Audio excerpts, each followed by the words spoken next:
Very much. Let's continue the conversation right now. We are joined by a member of the House Appropriations Committee and Subcommittee on Defense, Congresswoman Sherry Bustos, a Democrat from Illinois, joining us in studio. It's good to see you. Good morning, Adrian. Again, good morning. So you see these stats on homicides being on the rise. You are the wife of a local sheriff here in the state of Illinois. So what do you think needs to be done to address crime? Well, it has to be a concerted effort. It has to be at the local, state, and federal level. There has to be resources. But if I can throw out one example of a community in the congressional district I represent, Rockford, Illinois, which is just west of where we are right now here in Chicago.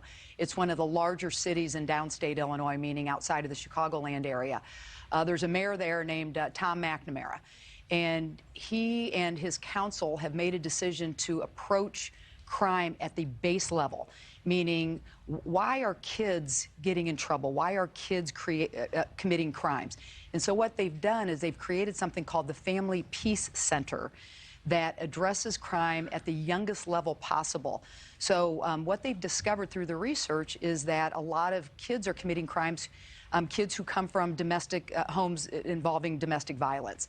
And so they've created this peace center where they brought together law enforcement, mental health providers, social workers, after-school programs, all of that together. We've helped fund that through the federal government, so we've worked in concert. But I think those are the kind of programs we have to look at nationwide, helping kids at the youngest level so they don't grow up and feel like they don't have any options other than to commit crimes to get by. I know that you keep in touch with your constituents in your community. You host supermarket Saturdays, right, where you just walk the aisles of grocery stores and talk to people, and you job shadow with people of different industry.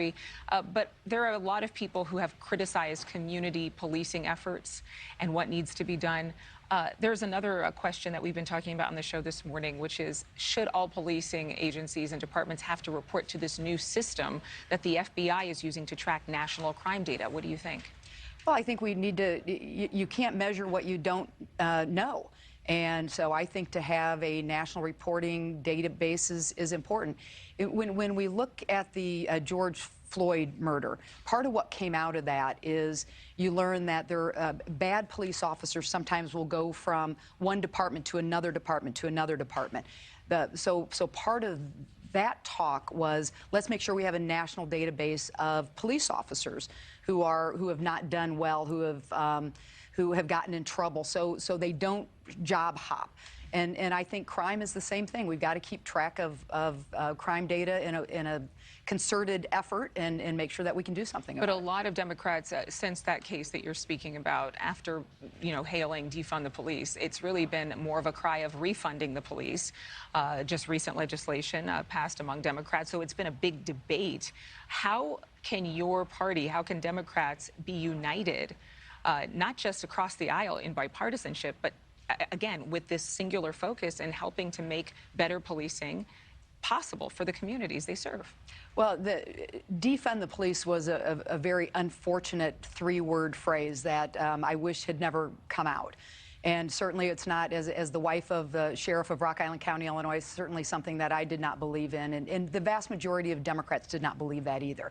In fact, just last week, we voted on 4 different bills that take a look at things like making sure that police officers can be trained to the best, so they're great police officers, making sure that mental health is a component of how police officers respond to calls, and making sure that smaller police departments have ways that they can grow their ranks. They're having a very hard time recruiting right now and training. And so we just voted on 4 different bills last week that involve funding police, not defunding police. Right. I know that is big news, and the conversation will continue. I know tonight will be the first debate in the Illinois governor's race as well. You're going to be watching that. Oh, yeah, absolutely. Really closely. Thank you so much, Congresswoman, Thanks, Adrian, for being in studio with us as well.